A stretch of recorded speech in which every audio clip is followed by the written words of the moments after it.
Alright, magandang araw sa inyong lahat mga pare. Ako nga pala si Paring RJ at welcome dito sa Paring RJ TV. Ano ba? Aga mong bulol ah. Anyway, may bago tayong pag-uusapan ngayon kasi itong si Ben Tulfo, binanatan yung dalawang tulpo. Kasi alam nyo yung kwento dito, itong konteksto nito. Ito si Rapi Tulfo, si Senator Rapi Tulfo, meron siyang parang Christmas party, pa-party event. So umarkila siya ng I think tatlo na Viva Max artist. Tapos meron pang napapabalita. Sabi niya, ano daw naman yun, sariling pera niya naman daw yun. Okay, sige. Tapos meron pang napapabalita na meron daw na may Viva Max artist na nag-offer o nag-tip si Senator Tulfo na 250 to 300,000 daw. Ngayon, hindi pa nagsasalita dyan si Senator Tulfo nung mga nakaraan, si Tulfo. Ito si Rapi Tulfo. Tapos ito, biglang umatake ngayon yung kapatid nila, yung kuya. Yung nabugbog. Ha? Biglang umatake na parang kinukonsinti pa si Rapi Tulfo na okay lang yan. At least hindi ng lalaki. Kaya ito, si Ben Tulfo, nagsalita na, hindi pa pwede yung, ba't kinukonsinti mo? Kinukonsinti mong mali. Yeah? Ayan ang mainit na issue natin ngayon at pag-uusapan din natin yung patungkol sa, ito si Pulong. Ito na naman yung ano nila kay Pulong na parang Miss Universe daw. Nako po. Dahil daw ang daming travel. Daming gustong puntahang bansa eh. Presidente nyo nga eh. Kasi presidente nyo nga eh. Pag pumupunta ba yan sa ibang bansa, may napapala. Ha? At eto malupit yung presidente nyo talagang ang gamit na panggastos dyan sa pagbibiyahe niya sa loob sa isang taon pa lang, nakailang biyahe na yan. Pondo ng bayan. Pera ng bayan yan. Ang ginagamit niya. Ngayon, etong si Pulong Duterte ba pondo ng bayan ang ginagamit kung sa mga biyahe niya? Yan ang problema sa inyo. Yung presidente nyo na biyahe ng biyahe, nagamit yung pera ng taong bayan, hindi kayo nagsasalita. Pero ngayon, dahil Duterte to si Pulong, porket bumiyahe ng bumiyahe at maraming pinaalam na biyahe o na pag-abroad, ang iingay ninyo. Ang tanong, ginastos ba yung pera ng taong bayan? Anyway, sige, pag-usapan na muna natin itong una, yung sa Tulfo Brothers. Pero bago tayo mag-umpisa, please subscribe to my channel at huwag kakalimutang mag-share at mag-likes ng ating mga videos. Ganun din po ang ibang social media account natin, Paring RJ sa Facebook at Paring RJ Banateros sa TikTok. Ganun din po sa Banateros 2.0, SMNIDZAR 1026 at Vox Populi, ang boses ng bayan. Alright, at may pag-games pala tayo I-announce ko na lang kung kailan at mamimigay tayo ng 3,000. Uy!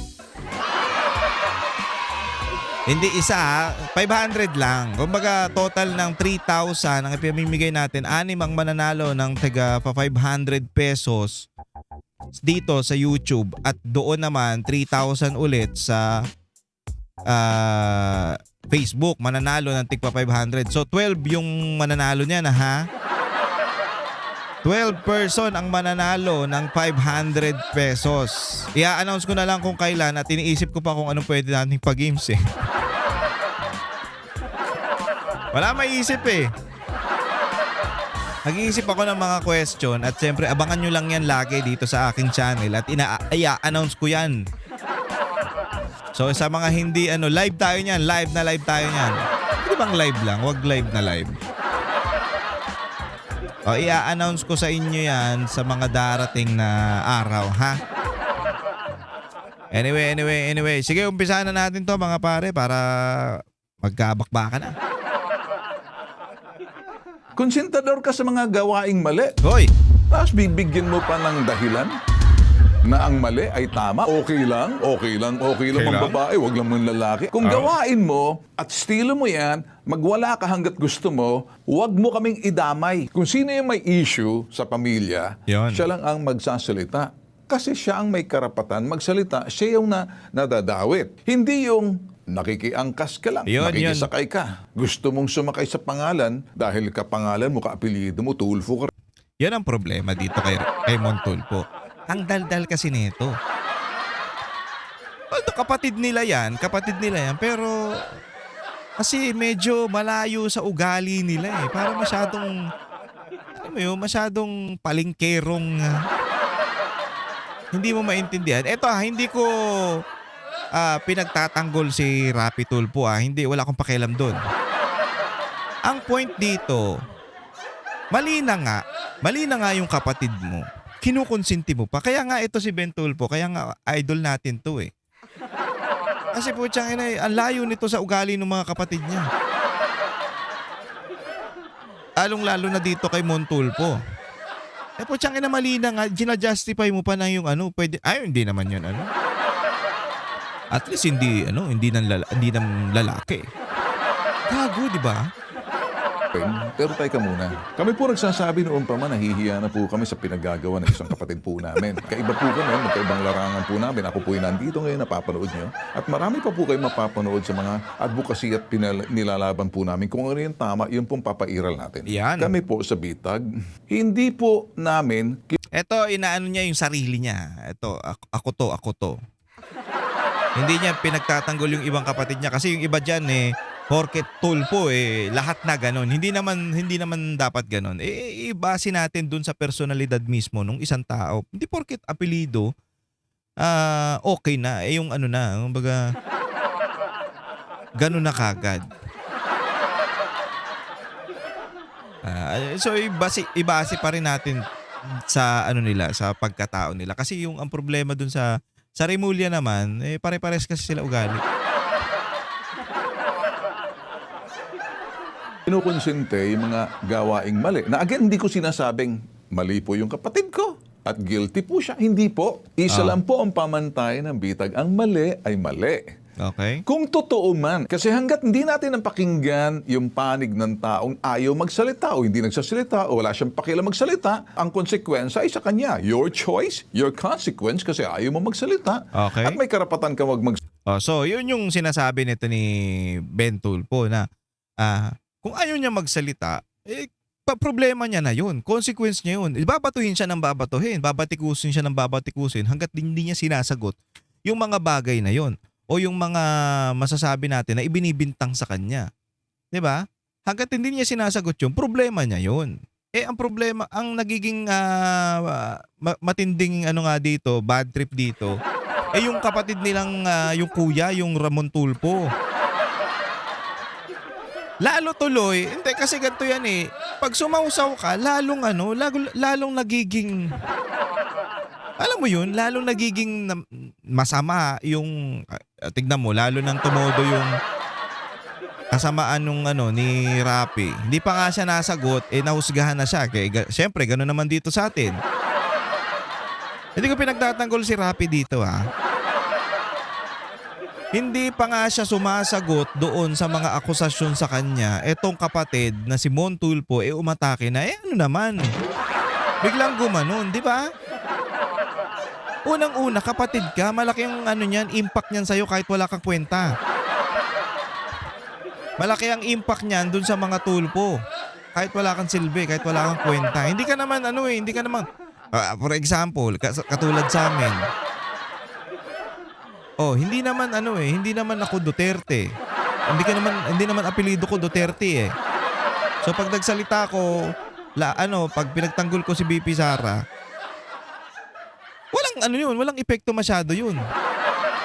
Ang pinakaano pa rin nun, yung sagot ni BP Sara, kasi ang problema dyan, mas lalong apektado sa issue kasi nga, apelido. Anyway, ganyan naman yan di ba binabanatan nga rin yan si BP Sara na lukarit daw. Di ba nung in-interview siya ni sino mas gusto nyo? Yung loka-loka. Wag na okay na yan si Marcos. Kaysa naman sa loka-loka. Gumaganon pa yan Ikaw yung loko-loko. magsasalita kung totoo man o hindi, or baliwalain mo, pasinungalingan mo, o patotohanan mo, o aaming ka o hindi, mga tuwiran ka hanggat gusto mo. Hindi po yon. Dediretso na po ako. Nadadawit pong isang kapatid ko. Mahal ko rin naman kapatid ko eh.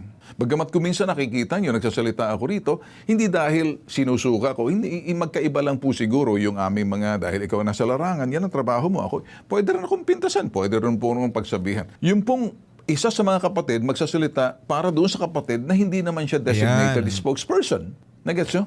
Kung ako man po o magkakaroon ng issue, ako lang po ang magsasalita. Hindi po pwedeng kapatid ko makialam sa akin. Yun, ang problema ka kasi kapatid. Kaya medyo mabigat yung nangyayari. Diba? Saan lumalala? Anong perspective nung ngayon? Anong tingin ng taong bayan ngayon? Anong tingin ng mga Pilipino ngayon dito sa kay Rapi Tulfo? So, pinagtanggol nung kapatid Ibig sabihin, guilty. Kasi pinagtanggol ng kapatid tapos hindi siya nagsasalita. Dapat kasi, nahimik. Kasi ang daldal nitong matanda na Tulfo na to Ito si Mon Tulfo. Masyado, pansinin nyo ba, masyado itong madaldal pag mga atakihan. Ang daldal nito. Kaya nga to na bablock ayan Kasi ang hilig sa chismis. At hindi po pwede yung kuya kung magsasalita. Kasi sosoplahin ko. Ba't ka nagsasalita? Sino nabigay sa'yo ng karapatan magsalita? Bakit? Mga sangkaterbang mga tanga ba kami? Kuya Mon, na ikaw nagsasalita? Gusto mo magpa-epal? Ang point ko rito... Yun talaga yun. Ano lang yan? Gusto lang magpa-epal.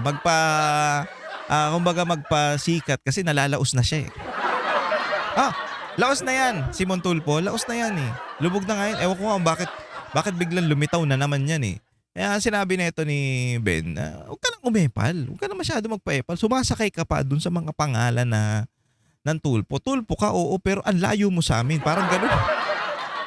Let the guy speak kung siyang may issue. Kung ako po may issue, ako lang po magsasalita. Hindi ko po pwedeng sabihin, ikaw kuya, o ikaw magsalita sa'yo, o ikaw magsalita sa'yo, senador, ikaw senador. Hindi po pwede, ako lang. Hindi, ito totoo to yung pagsasalita niya na ganyan. Ako, sabi niya, na-meet namin to. Hindi ako pwedeng magsalita para sa kapatid ko. Kasi sila yun hindi naman ako yun Ngayon, ako, sasabihin ko yung kung ako, ganito ako, hindi ko naman pwedeng siraan yung mga yan. Hindi ko pwedeng yan. Kumbaga, kapatid ko pa rin yan kahit papano. Pero, hindi ko ako magsasalita para sa kanila. Ang sasabihin ko, yung alam kong ako. Kaya itong mga sinasabi niya na to, alam natin na totoo yan. Ewan ko lang dito kayo, kasi to si Mon alam nyo, papansin masyado yung matanda na yan Nagpapapansin lang yan. Alam mo, nagpapapansin lang. Kung ako yung may issue, ako yung masasagot. Ako nadadawit, ako yung magtutuwid. Ako magpapaliwanag kung kinakailan ko magpaliwanag. Kung ayaw ko, di pwede. Kung mananahimik ako, karapatan ko manahimik. Kung magsasalita ako, karapatan ko rin marinig ang panig at iwituwid o mali. Whether totoo o hindi, pasinungalingin mo o hindi, or baliwalain mo, karapatan yan. Pero pag ang isang umentra, nakiangkas, nakisawsaw, nakisakay, na iba-iba na po ang buhay naming mga magkakapatid. Hindi na po kami mga bata na pwedeng makialam ang isang kuyang matanda. Kakmitsa kami. Matatanda na po kami. Para tuloy ang ginagawa rito, para kami isang katerbang mga paslit. Kaya para sa akin po siguro, alam niyo, pag isang kapatid namin na nagsasalita, na hindi naman siya opisyal para magsalita, hindi siya binigyan ng, sabihin natin na pahintulot na magsalita. Mabuti sana kung sinabi ng kapatid namin si Rafi, sige, magsalita ka mo para sa akin. Okay lang yun. At least pinabayaan mo. Pero kung yung kusa kang loob nagsalita, hindi naman kayo naninirahin sa isang bahay, magkaiba naman ang buhay. Bakit ka nakikialam? At bakit ka nagsasalita? Para tuloy ang dating kasi kuyang, konsentidor ka. Yun. Yan talaga ang lalabas dyan. Di ba, pag makikita nyo yung mga comment doon sa mga narrative o sa mga niya, sa statement niya, na okay lang yan. Excuse me. Okay lang yan ng babae. At least hindi yan ng lalaki. Mas nakakaya yun. Tignan nyo yung narrative doon. Masyado ka palang konsentidor. Alam mo nang mali.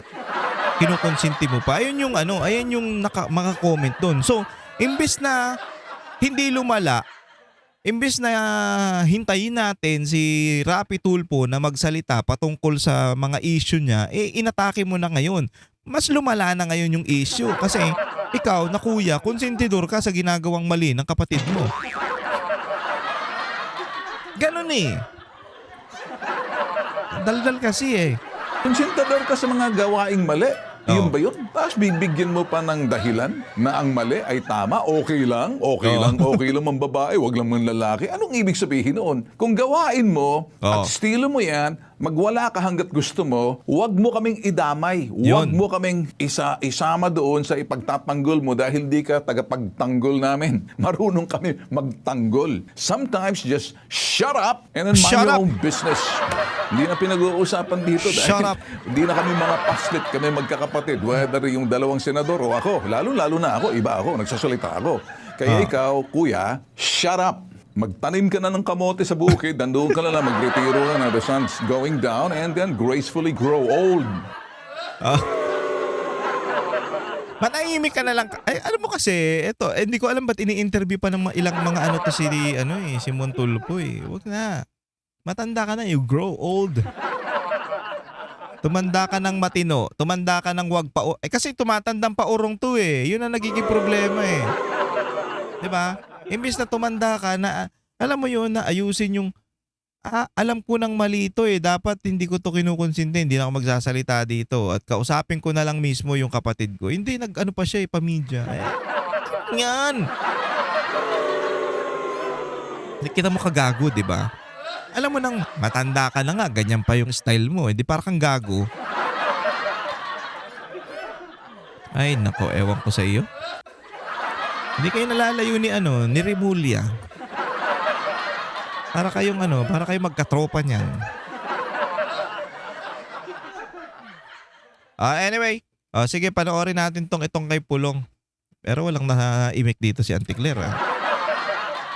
Panoorin natin to mga pare. Maikli lang ang hirit ng Malacanang sa Mala World Tour na biyahe ni Davao City Congressman Pulong Ayan Duterte. May mensahe rin ito sa mga kaalyado ni Senator Bato de la Rosa na pinapayuhan siyang magtago. Ayan ang ang tawag dito, yan ang pinaka nila to, na narrative nila ngayon upang banat nila kay Pulong. World tour daw ang pag-alis niya. Ganyan din yung banat nila kay BP Sara eh. Na parang alis daw ng alis. Hindi nyo ba alam? Ewan ko sa... Kasi kung ang pera ng taong bayan, kagaya nung ginagawa ni Ridon na alis ng alis, kaya nga tinanggal yun eh. Kasi hindi nagtatrabaho. Pero itong mga Duterte na to, hindi yan naalis ng bansa nang hindi okay yung mga maiiwan nila. Kung hindi okay yung opisina ni Pulong, hindi okay yung opisina ni BP Sara, hindi yan aalis. Tsaka merong mga inassign yan na gagawa ng mga trabaho nila. Ano ba? Ang bobobo nyo naman. Para lang talaga para lang talaga masira, mapapangit yung imahe ng mga Duterte. Talagang pag Duterte, ang ingay-ingay. Yan, yung mga yan. Pero pag yung presidente nila, si Bongbong Marcos, tapos si Romualdez, si Lisa Marcos, ay naku, tahimik yung mga yan. Hindi mo talaga makikitang iimik yan. Pero pag nakita nilang Duterte, naku po. Detalye sa agenda report ni ID Reyes. Nais niya magbiyahe. May pera siya. Gamit niya yung pera niya. Sabi niya, 17 countries. Nasa kanya po yun. Hindi na bumanat pa ang malaki. Anong babanat niya kasi dyan? Wala naman siyang ibabanat eh. Lalabas naman yan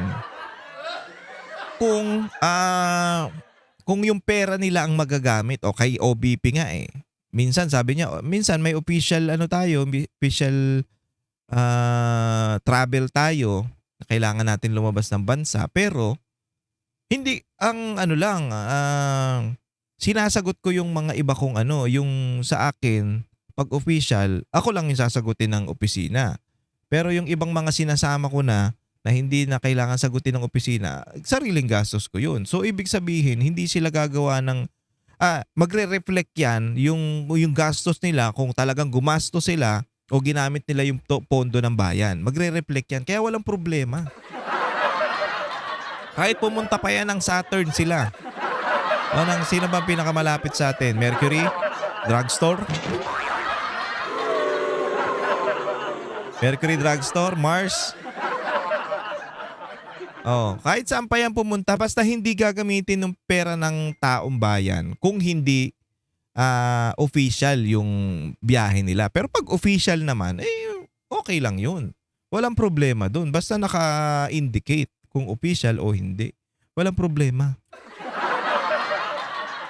Kanyang sa request for travel clearance ni Davao City 1st District Representative Paulo Pulong Duterte. Pero dapat daw mapapersonal o official trip. Alam ng constituents ng isang public servant ang kanya mga ginagawa, lalo't mawawala ito ng 2 buwan. Alam nila yan. 7 bansa ang itinerary ni Congressman Pulong, kabilang ang Hong Kong, China, Japan, Australia, United Kingdom, the Netherlands, Germany, Belgium at Italy. Yan yung mga Europe. Ito yung malalayo. Pero itong mga nasa Asia, lapit lang yan. Mula December 15, 2025 hanggang February 20, 2026. May hirit naman ang Malacanang sa Ay, may hirit ka pa talaga. Kaugnay ng nagbabadyang paglabas umano ng arrest warrant laban kay Senator Ronald Bato de la Rosa. Hindi pa rin sumisipot ang dating PNP chief sa Senado mula pa November 11 at inabisuhan siya ni Senator Robin Padilla na never surrender to foreign power. Ano ba? Buo ba naman? Kasi ganito nga yan eh. Ang nangyari kasi kay Pangulong Duterte, di ba ibinigay? 'Di ba kinarang tapos puwersadong ibinigay doon sa daig. So ang narrative nila, ang sinasabi nila, kinuha ng ICC si Pangulong Duterte. Pero ang sabi ng ICC ngayon, hindi. Kusan yung ibinigay yan. Ang automatic, alam ko meron silang rules diyan o batas na pag ibinigay, automatic tatanggapin talaga nila. Kaya nga yun yung sinasabi na itong Pilipino o sinasabi ng na itong si BBBM, pinapalabas nila sa mga Pilipino na kinuha ng ICC si Pangulong Duterte. Pero ang totoo, hindi. Sila ang nagbigay kasi wala naman silang authority dito sa Pilipinas eh. Yang ICC. Kasi hindi na nga tayo niyan. So syempre gumagalaw naman yan ayon sa batas nila. At ito lang talaga tayong hindi. Ang Pilipinas lang ang hindi gumagalaw sa kung ano yung ang dami na nilabag na batas ng presidente na to eh. Diba? So ayun ang kwento. Pinapalabas na ang ICC ang kumuha pero ang totoo pinadala talaga si Pangulong Duterte doon sa dahig, 'di ba? Pinadala talaga at tinanggap lang ng ICC. Now, etong kay Bato naman, ang nagiging problema nito, baka mamaya gawin din. Pero meron namang nilabas na guidelines ang Supreme Court patungkol diyan sa ICC rules na yan, yung mga rules na hindi pwedeng litisin ang isang Pilipino sa ibang bansa. Kailangan dito muna yan sa Pilipinas. So, maybe na nag-iisip si Senator Bato sa mga galaw niya kasi ginawa na kay Pangulong Duterte. Kay Pastor, ginawa na rin yan, di ba? So, hindi imposibleng gawin din sa kanya. Biruin mo, dating presidente ng Pilipinas yun. Pero ganyan nila, what more? Ikaw senador. Baka mamaya, puntahan siya dyan sa Senado at dakping kagad. Ang malala dito, gawin na naman yung ginawa kay Pangulong Duterte. Medyo bad trip na yon at pwedeng magkagulo na dito sa Pilipinas. Ito pa, gusto nila yan. Alam nyo kung bakit? Kasi once na magkagulo sa Pilipinas at nag-aklas sa mga Pilipino at lumabas, medyo magkagulo, pwede na silang mag-declare itong si Marcos ng martial law. Pag nag-declare siya ng martial law, hindi siya mapapalitan, walang eleksyon. So hahaba yung term niya ng todo-todo. Ayun ang gusto niyang mangyari. Kaya pilit nilang, etong administrasyon na to, pilit, ginigigil, ginagalit ang taong bayan sa mga style nila na ginagawa nila. Isa na dyan yung mga, kunyari, papalabasin nila na mahal ko ang mga Pilipino, mahal ko kayo, ganyan-ganyan. Pero sa totoong buhay, wala naman pala. Gumaganda. Isa pa ang panggagalit niyan. Gagawin nating wala nang gutom sa Pilipinas. Putangin ang yan. Hindi po pwede yon. Kaya nga, ito yung mga bagay. Tignan nyo, yung flood control project. Imbis na ang unahin natin, ito pa, isa pa Imbis na unahin natin yung mga pinangalanan, yung mga engineer, yung mga district engineer, yung mga congressman na inuuna dapat natin, yun yung unang pinangalanan, yun yung unang suspect, yun yung unang dapat kasuhan. Hindi. Ang inuuna nyo sino? Si Escudero, si Binay, si Villar, sino pa ba? Si Grace po. At ngayon, ang pinaka maingay nilang tinatrabaho si Senator Bong Revilla. Bakit? Maingay nga Pag pinag-usapan talaga yan, pag binanggit mo yan si Senator Bong, pag-uusapan talaga yan, magkakagulo talaga. Ngayon, style nila yan para yung mga Pilipino mag-aklas at magtanim ng galit sa mga tao. Now, ayun nga, sinasabi ko, pag nagtanim ng galit at napuno na ang mga Pilipino, lalabas sa bahay yan at magagalit talaga yan sa gobyerno. So, pagkakataon na nila magkaroon o mag-declare ng martial law para mas tumagal sila. Di ba? Isa pang point na bakit tinatrabaho, bakit parang kalokohan tong ginagawa kay Senator Bong Revilla. Sino yung kausap daw ni Senator Bong sa Mindanao? Tagasan daw yung construction company, yung contractor sa Mindanao, sa Davao City daw yon, sa Buhangin. Doon pa lang malalaman mo nang idinidikit na naman ito sa mga Duterte. Parang ito nga yung ano ko sa inyo parang palabunutan ang nangyayari. Kung sino ang mabunot ni Boying na ipangbabala niya o ipangtatakip niya sa mga anomalya dito sa Pilipinas, sa mga issue, yun ang aatakihin niya. Plus point pa sa kanya yan. Pag nawala ang mga Revilla dyan, hindi lang si Senator Bong Revilla ang inaatake dito Buong Revilla, hindi lang nagsasalita yung mga yan.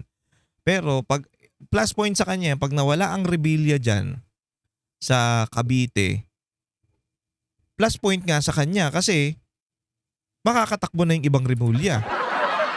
Kasi wala nang kapag-asa ang Remulla dyan sa Cavite. Sinusuka na yan dyan.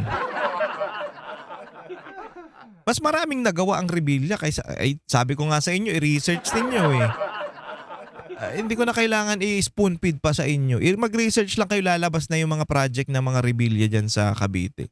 At magugulat kayo na napakarami. Diba? Ganun lang kasimple yun. Away ng ng local politics to dyan sa Cavite, yung ginagawa niya ni Remulla. Tapos ito pa nga si Bato. Another diversion na naman nila to. Pinapainit nila para pag nahuli si Bato, ayan, takip na naman ang mga demonyong sila Romualdez, si Lisa Marcos, si Sandro Marcos, si Martin Romualdez, yung mga engineer na kupal, mga kontraktor, yan. Matatakpan na naman sila ngayon. So pag natakpan sila, wala na, malabo na. Ngayon nga, humihina na Bakit? Iba na yung pinag-uusapan Iba na yung pinapakalat ng mga media Ang mensaheng ganyan ay nagpapakita lang ng mga taong ayaw sumunod sa batas. Wow! Wow dapat sabihan mo yung presidente mo. Ayaw daw sumunod sa batas. Unang-una, ang presidente mo ang hindi sumunod sa batas. Mali-mali na nga yung paghahain nyo ng arrest warrant kay Pastor Kibuloy di ba? Hindi naman doon naka-address. Hindi naman pangalan ni Pastor yun nandun sa arrest warrant. Bakit inaatake nyo? Sumunod ba kayo sa batas? Tama ba yung ginawa ninyo? Isa pa, yung ito na naman, ulit na naman, pagpapadala kay Pangulong Duterte sa dahig, di ba? Tingin mo sumusunod kayo sa batas? Gago ka pala bago ka magsalita, Aling Claire, sabihan mo muna yung amo mo. Yung amo mong bangag. Kapag po naman may valid warrant of arrest, alam naman natin kung anong dapat gawin. Hindi po dapat ina-advise na magtago. Hindi, ang problema nga dito, hindi naman sina-advise na magtago, bobo mo naman. Sabi, wag susuko sa international court. Dito sa Pilipinas, okay. Kung meron ditong warrant sa Pilipinas, kung merong warrant to pare sa Pilipinas, pero kung sa international court, hindi po pwede yun. Hindi po pwede yun kasi nga hindi na tayo part ng ICC, bobo. At hayaang pulis na lamang ang humanap sa kanila dahil trabaho nila to. Mas magandang ibigay natin na advice ay sumunod sa batas. Hindi ina mo. naman nagbigay kumpirmasyon ang palasyo kung i-enforce ba nila ang arrest warrant ng senador sakaling dumating nga ito. Ayon sa Malacanang, kahit ang International Criminal Court, hindi pa naman nagko-confirm, kaya hayaan na lang daw sana Wala na pa nga. gumulong ang proseso. Para sa agenda, Ivy Reyes, Billionaire News Channel. Hindi kasi lang naman yan. Ayan lang ang paingay nila ngayon. Wala pa naman sa wala pa naman sa ICC, hindi pa naman nagde-declare ang ICC na mayroong arrest warrant si Senator Bato. So, ginagawa lang nila to na may warrant of arrest o binabanggit lang ni Remulla na mayroong warrant of arrest si Senator Bato at si Bong Revilla para gumawa ng ingay at hindi maturo, hindi ma-pinpoint dun sa mga talagang totoong tarantado. Sino? Si Marcos, si Lisa, si Sandro. Sino pa ba? Si Zaldico, talagang yan ay madiin Si Romualdez, di ba? Yan ang mga totoong demonyo dito, pahirap dito sa Pilipinas. Sa kanila na kasi pumupunta at sila ang mastermind yan. So gagawa sila ng paraan, gagawa to si Boying ng paraan para nga naman maiiwas, mailayo. Diba? Mailihis yung totoong nangyayari at hindi mapinpoint sa kanila. Ganun lang kasimple yan mga pare. Wala nang ibang dyan, wala nang ibang paliwanag dyan at yun lang din yung mga katarantaduhan ng mga yan. Okay, anyway, maraming salamat sa inyo mga pare. Hanggang dito na lang muna ang ating video. Kung nagustuhan nyo, please like and share ang ating mga videos. Ganun din po, pakipollow po. Subscribe ang aking mga social media account sa YouTube, Paring RJ TV, Paring RJ sa Facebook, Paring RJ Banateros sa TikTok at Banateros 2.0 sa Facebook, DZAR 1026 SMNI at Vox Populi, ang boses ng bayan. Yes. Maraming salamat ulit mga pare. Ingat po kayong lahat and God bless you all. Ako po si Paring RJ. We are like spokes in a bicycle wheel.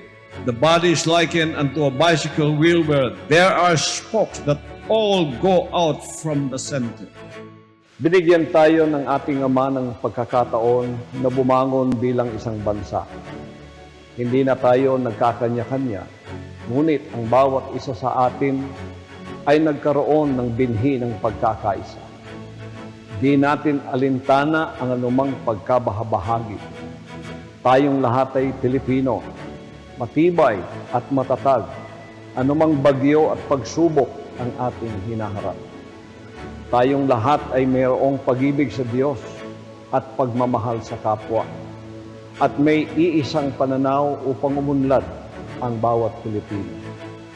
Likas sa atin ang pagmamalasakit na kahit ilang beses man tayong masaktan o malugmok, tutulong tayo para makahulagpos at magtagumpay bilang isang bansa. Sama-sama nating salubungin ang pag-asa at pagpapala para sa lupang hinirang. Bayang pinili ng Diyos, ang mahal nating Pilipinas.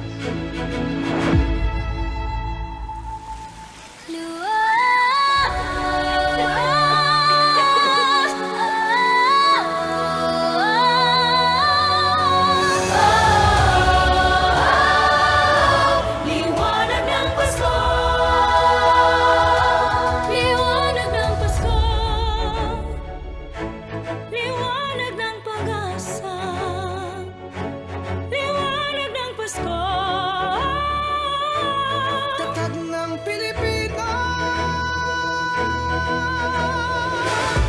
bawat puso, sigla'y dumadaloy. Bawat ngiti, bituin pag-asa'y sumisilay. Sa hilig ng Pasko, pag-ibig ang gabay. Kung kay ganda, damhin mo ligaya. Liwanag ng Pasko, tatag ng Pilipino, buong mundo sabay sa pag-awit nito. Liwanag ng Pasko, nagbubuklo tayo, pag-asa'y buhay sa puso ng bawat tao. Kapit bisig sa hamon, di sumusuko. Bawat laban panalo, tibay ng puso. Sa bawat daan, tayo'y nagdiriwang bawat Pilipino. Bayani sa bawat hakbang.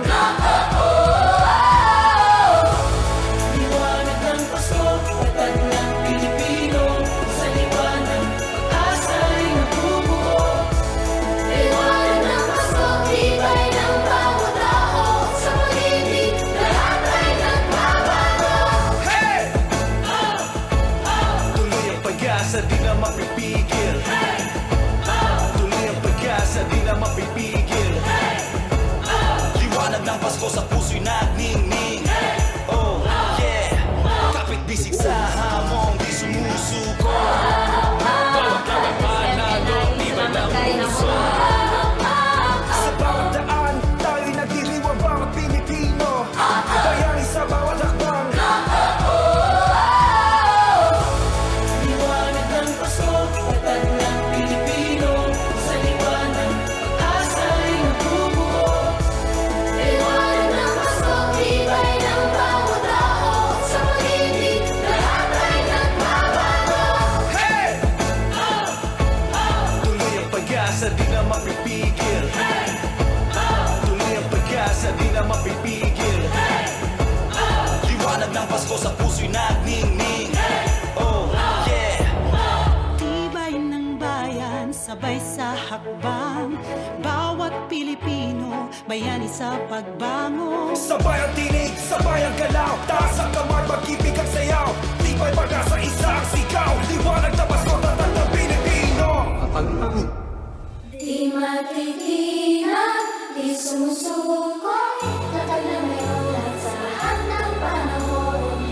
Di matitinag, di sumusuko. Liwanag ng Pasko, tatag ng Pilipino.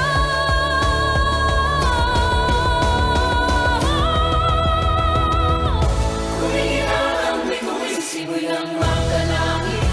Nawitin ang pag-asa, tayo laging may lakas. Sa lahat ng hamon, hindi susuko. Ang Diyos ang sandigan ng bawat puso. Di matitinag, Di sumusuko. tatag nila ngayon at sa lahat ng panahon. Di matitinag, di sumusuko. Liwanag ng Pasko, tatag ng Pilipino.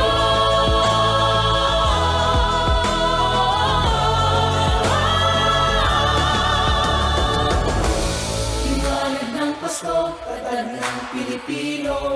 Buong mundo sabay sa pag-awit nito. Kumingin ang bituin, siboy ng magkalangit. Nawitin ang pag-asa, tayo laging may lakas. Sa lahat ng hamon, hindi susuko. Ang Diyos ang sandigan ng bawat puso. Di matitinag, Di sumusuko. tatag nila ngayon at sa lahat ng panahon. Di matitinag, di sumusuko. Liwanag ng Pasko, tatag ng Pilipino.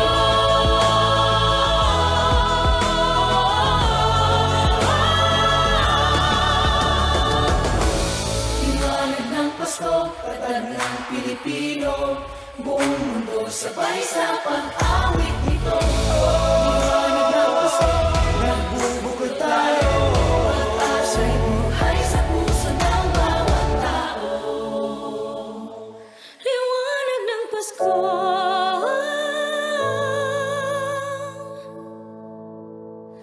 tatag ng Pilipino.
magkaisa tayo para sa Pilipinas na mga